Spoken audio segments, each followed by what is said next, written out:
She begins each morning this way, in divine conversation.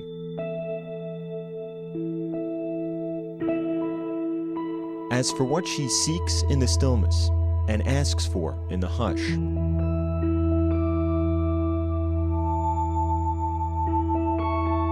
she asks for healing, for herself and for children fighting cancer, to whom she's devoted her entire adult life. And they know little about the nun with the smile, who holds the racket beside them, Sister Andrea Jaeger. And what a wonderful debut for Andrea Jaeger. And that's a tremendous way to win a match on the center court for one so young. She wanted to hit balls until she broke them. She just wanted to blast everything. She was eager, she was fast, she moved around the court well, she was fearless. She was a phenom. I mean, she had some good results at a very young age, 13, 14 years old, was getting the semifinals of some of the professional tournaments. It's pretty hard for somebody to come up in pro tennis, especially since there's so many older players, and when you go out there, and I didn't think you'd catch that. A prodigy in pigtails and braces, Andrea Jaeger's childhood was short. Do you have to give up a lot of fun things to play tennis? Well, not really, because when you get older, you just go to dances and go out. But when you're 11, you don't go out with boys that much.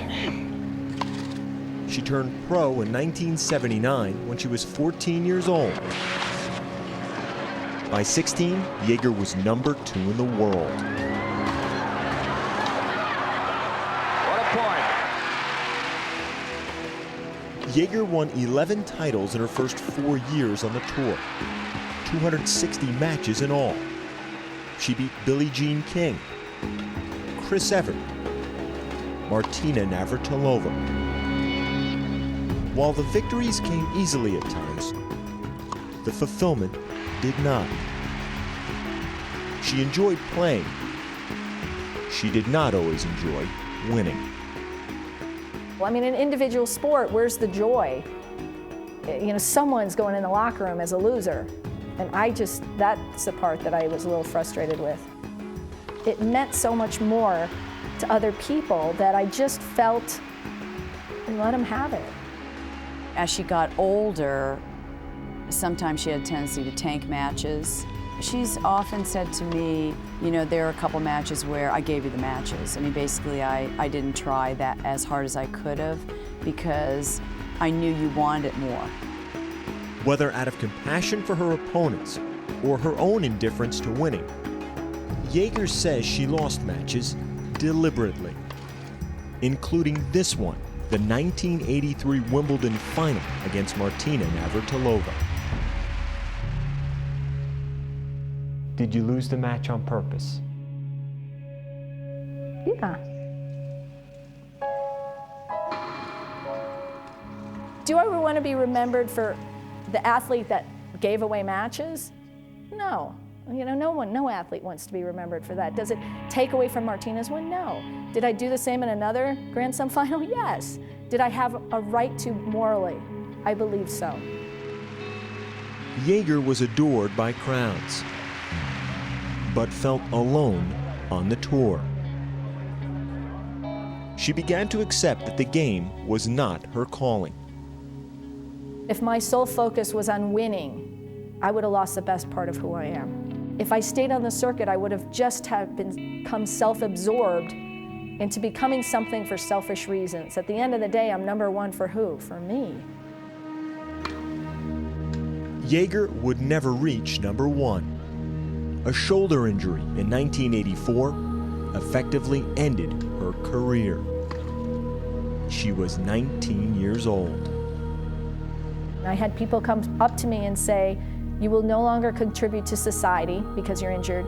You've failed, and that's it. Your career is over. Your life is over. You might as well just hang up everything in your life because that's it. That's the best you will ever have had. In fact, Jaeger's deeper purpose was just beginning. Yes!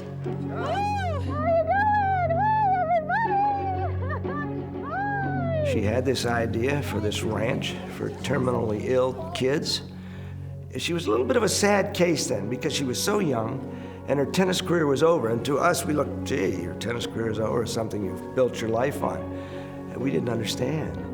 She was beyond tennis by that time. Since 1990, Jaeger's life has revolved around the retreat she founded for children with cancer, now known as Little Star. Here in Colorado, the youngest patients trade their greatest fears for childhood's simplest joys. To create this haven, Jaeger eventually spent all the money she earned as a player, including her pension and all her savings. Have I given millions? Yes. Have I given it all away? Yes.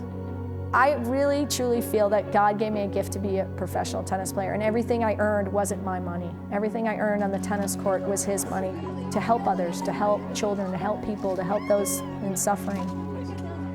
And others from tennis and beyond have lined up to help Jaeger. In that environment, it's a safe place for everybody to really talk about real stuff.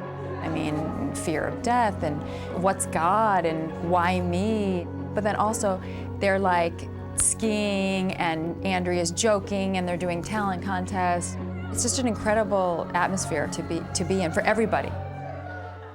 Hi, I'm Caroline from Charlotte, North Carolina. I had aplastic anemia. The man upstairs gave me power and strength through chemo and surgery. Always keep your head up, have a smile on your face, have a positive attitude, and never give up.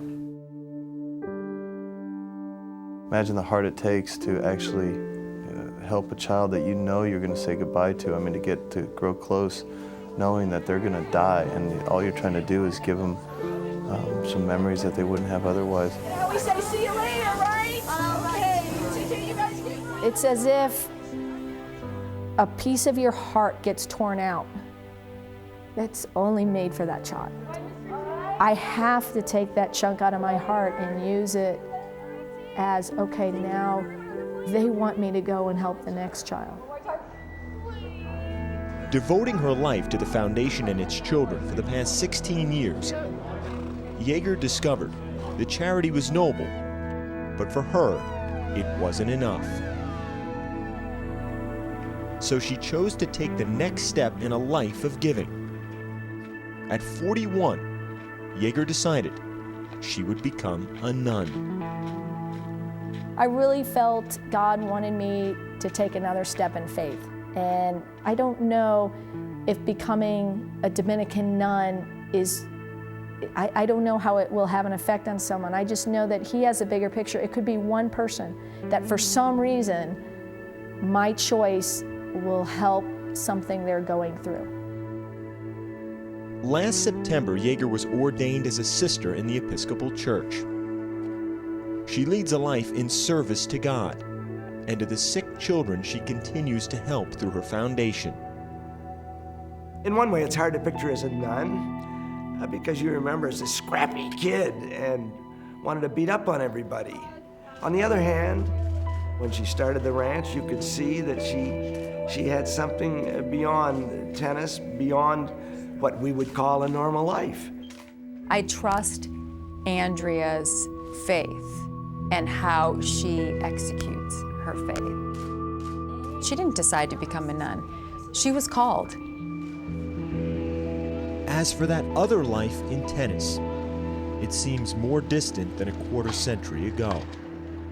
But all those hours spent with a racket taught Sister Andrea Jaeger the invaluable difference between a mission and a passion, between serving for victory and serving God.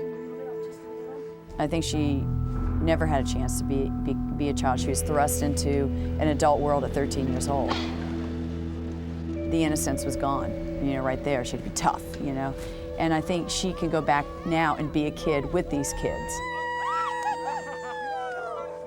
I'm not capable of being something extraordinary in service to God without God. That's what God loves to do. He'll take someone that's an ordinary person and allow them to do the miraculous. And I know he's done that in me.